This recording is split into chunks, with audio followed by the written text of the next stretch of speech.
Hi வணக்கம். நான் இன்றைக்கு உங்களுக்கு ஒரு நண்டு குழம்பு பெட்டிக்ளோ ஸ்டைலில் செய்து காட்ட போகிறேன். இதை எப்படி செய்யலாம்னு பார்ப்போம். வாங்க வீடியோவுக்குள்ளே போகலாம். இப்போ வாங்க, நான் 500 கிராம் நண்டு எடுத்து வச்சுருக்கிறேன். கழுவி க்ளீன் பண்ணி, இது மட்டக்கிழப்பு நண்டு, கருப்பு கால் நண்டு இதை எடுத்து வச்சுருக்கிறேன். நான் இப்போ இதுக்குள்ளே 1/2 டீஸ்பூன் மஞ்சள் போட போகிறேன். இதுக்குள்ள 1 டீஸ்பூன் உப்பு போட போகிறேன். போட்டுட்டு இதை பிரட்டி வைக்க போகிறேன்.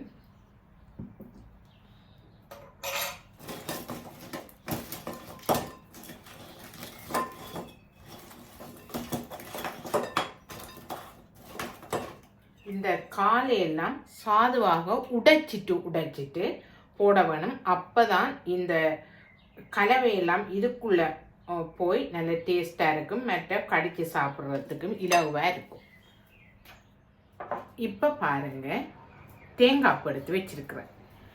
தேங்காய் பூ இதில் 160 கிராம் தேங்காய் பூ இருக்குது. இதை வறுத்தெடுக்க போகிறேன் கோல்டன் ப்ரௌனாக. இந்த பாருங்கள், அடுப்பில் சட்டி வச்சிருக்கிறேன். சட்டி ஹீட் ஆகி கொண்டிருக்குது. இப்போ நான் இந்த தேங்காய் இதுக்குள்ளே போட போகிறேன்.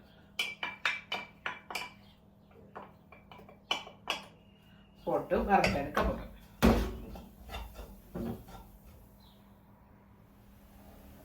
இப்போ பாருங்க, இது கோல்டன் ப்ரௌனாக வறுபட்டுட்டு நான் இப்போ இதை இறக்கி வறுத்தெடுக்க போகிறேன்.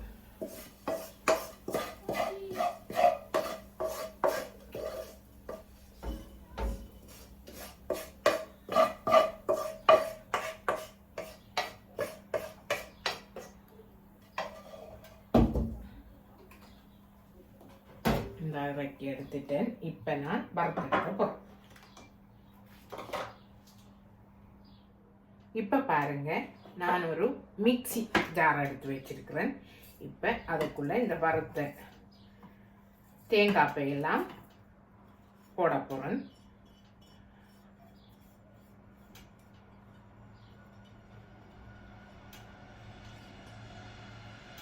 போட்டுட்டு நான் இதால் 1/2 டீஸ்பூன் மிளகு போட போகிறேன்.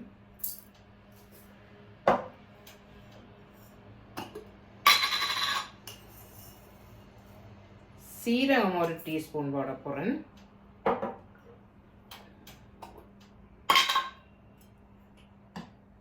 உப்பு 1/2 டீஸ்பூன் போட போகிறேன். உள்ளி 3 பீஸ் போட போகிறேன். நல்ல பெரிய உள்ளி எடுத்து வச்சிருக்கிறோம். 3 பீஸ் போட போகிறேன். போட்டுட்டு இதை அரைச்செடுக்க போகிறேன். இந்த பாருங்க, நான் இதை அரைச்செடுத்துட்டேன். நான் இப்போ அடுப்பில் சட்டி வச்சிருக்கிறேன். இந்த பாருங்க, இந்த தேங்காய் பூ வறுத்த சட்டிக்குள்ளேயே நான்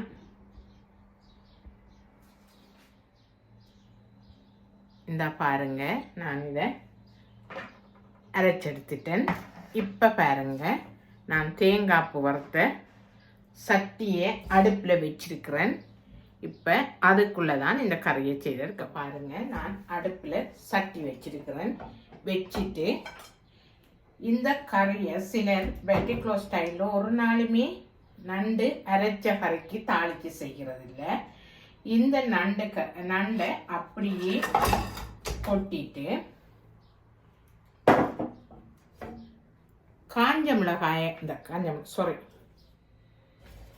இந்த நண்டை போட்டுட்டு வெங்காயம் வெட்டி வச்சேன். நான் ஒரு பெரிய வெங்காயம் எடுத்து 3/4 வெங்காயமும், அதாவது 110 கிராம் இருந்தால் அதில் 3/4 வெங்காயம் வெட்டி எடுத்து வச்சிருக்கிறேன்.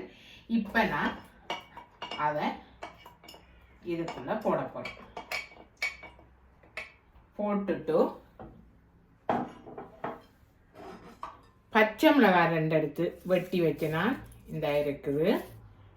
இந்த பச்சை மிளகாய் 2ஐயும் நான் இதுக்குள்ள போட போகிறேன். இந்த இருக்கிற பச்சை மிளகாய்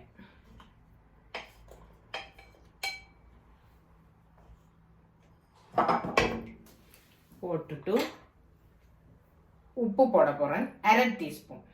ஏன்னா அரைச்சதுக்குள்ளேயும் நான் ஸ்பூன் இந்த போட்டிருக்கிறேன். ஏற்கனவேயும் இதுக்குள்ளே போட்டிருக்கிறேன்.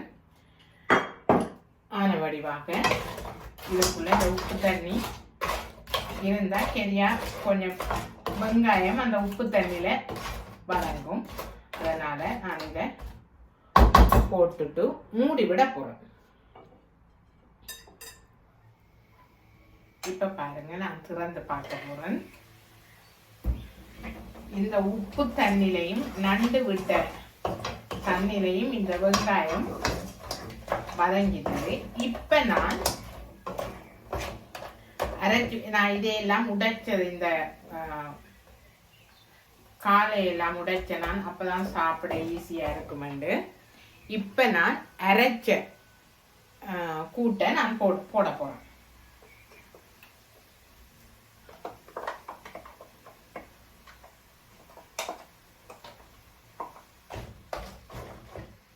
போட்டுட்டு இதை கழுவி தண்ணி விட போகிறேன். இப்போ பாருங்க, இந்த கப் நிறைய தண்ணி எடுத்து இதை கழுவி இதுக்குள்ள அப்படியே ஊற்ற போகிறேன். ஊற்றிட்டு மிளகாத்தூளை போட போகிறேன். இது பெட்டிக்குலோ முறையில் இடித்த 2 டேபிள் ஸ்பூன் மிளகாத்தூள் இருக்கு. அதையும் நான் போட போகிறேன். போட்டுட்டு மூடி விட போகிறேன்.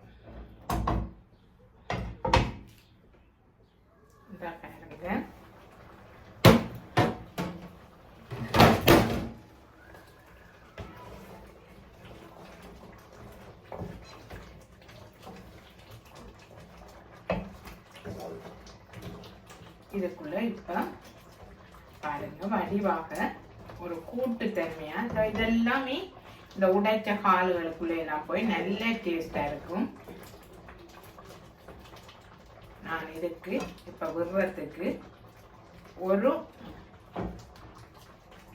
ஒரு உருண்டை அளவுக்கு நான் பழப்புளி எடுத்து வச்சிருக்கிறேன். இது காட்ட நான் அப்பதை மறந்துட்டேன். முருங்கலை ஒரு புடி எடுத்து அதில் அரைவாசு உருவி வடிவாக கழுவி வச்சிருக்கிறேன். இப்போ நான் இதை கொஞ்சம் தண்ணி வர இதெல்லாம் போட்டுட்டு உங்களுக்கு காட்டுறோம். இதுக்கு ஒரு நாளும் எண்ணெயோ எதுவுமே விடுறதில்லை. இதெல்லாம் எங்களோட அம்மாவங்க இருக்கிற காலத்தில் அவங்கெல்லாம் இப்படித்தான் செய்வாங்க. மற்றது அரைச்ச கறிகளை கொண்டும் தாளிச்சொண்டும் செய்ய தேவையில்லை. இந்த முறை நல்ல டேஸ்டாக இருக்கும். இது உங்களுக்கு பிடிச்சிருந்தா லைக் பண்ணி கமெண்ட் பண்ணி ஷேர் பண்ணுங்க.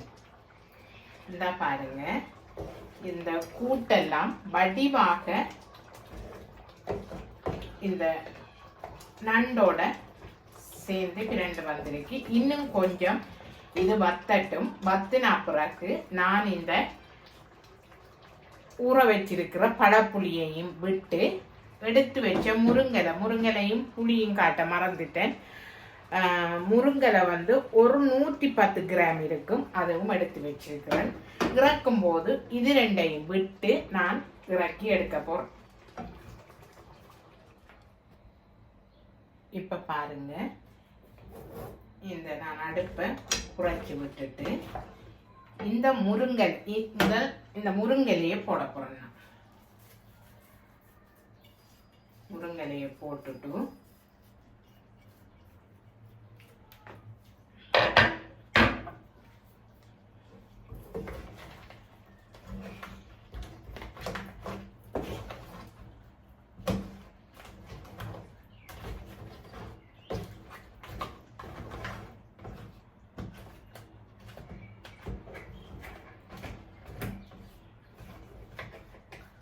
பழப்புளியையும் விட போறேன்.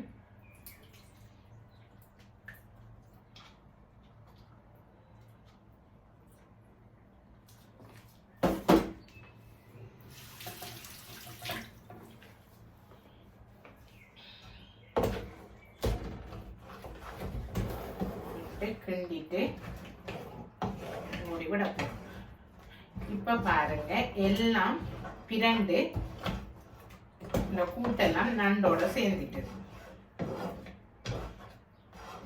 இப்போ நான் கொஞ்சம் மூடி விட போறேன்.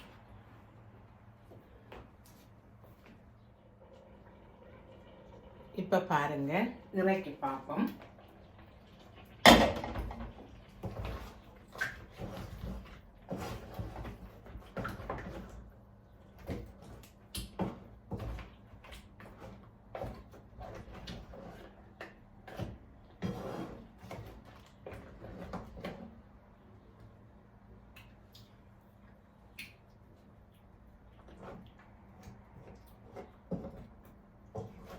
உப்பு ஓகே இருக்கு, புளி தான் கொஞ்சம் குறைவா இருக்கு. நான் புளியையும் விட்டு எடுக்க போறேன். இப்போ கொஞ்சம் புளி விட்டு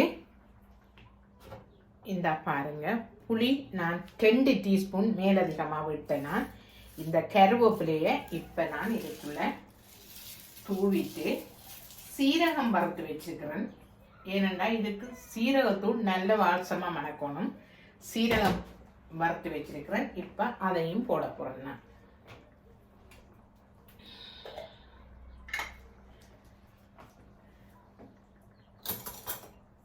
இப்போ பாருங்க, இந்த டீஸ்பூனால 1 டீஸ்பூன் சீரகத்தூள் போட போறேன். ஏன்னா அப்பதான் நல்ல வாசமா இந்த நண்டு குழம்பு நல்ல வாசமா மணக்கும். நண்டு கறி சமைச்சாலே ஒரு வாசமா இருக்க வேணும். அது சீரகத்தூள் தான் அதை எழுப்பி விடும். இதுதான் எங்களோட பெட்டிக்ளோ முறையில சமைக்கிற முறை. இதுக்கு எந்த ஒரு எண்ணெயோ எதுவும் போட தேவையில்லை. ஏன்னா அரைச்சிருக்கு தானே, அரைச்ச இதுக்குள்ளேயும் சீரகம் போட்டு தானே அரைச்சது, மிளகு தூள் எல்லாம் போட்டு. மற்றது இதுக்கு கொஞ்சம் உரைப்பும் கூட இருக்க வேணும். இப்ப பாருங்க, நான் இறக்கி எடுக்க போறேன்.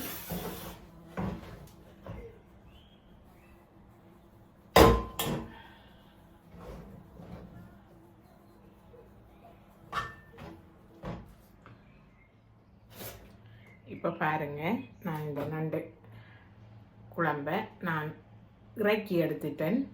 இந்த செய்முறை உங்களுக்கு பிடிச்சிருந்தா லைக் பண்ணி கமெண்ட் பண்ணி ஷேர் பண்ணுங்க, சப்ஸ்கிரைப் பண்ணுங்க. நிறைய பேர் சப்ஸ்கிரைப் பண்ணாமல் பார்த்து கொண்டிருக்கீங்க.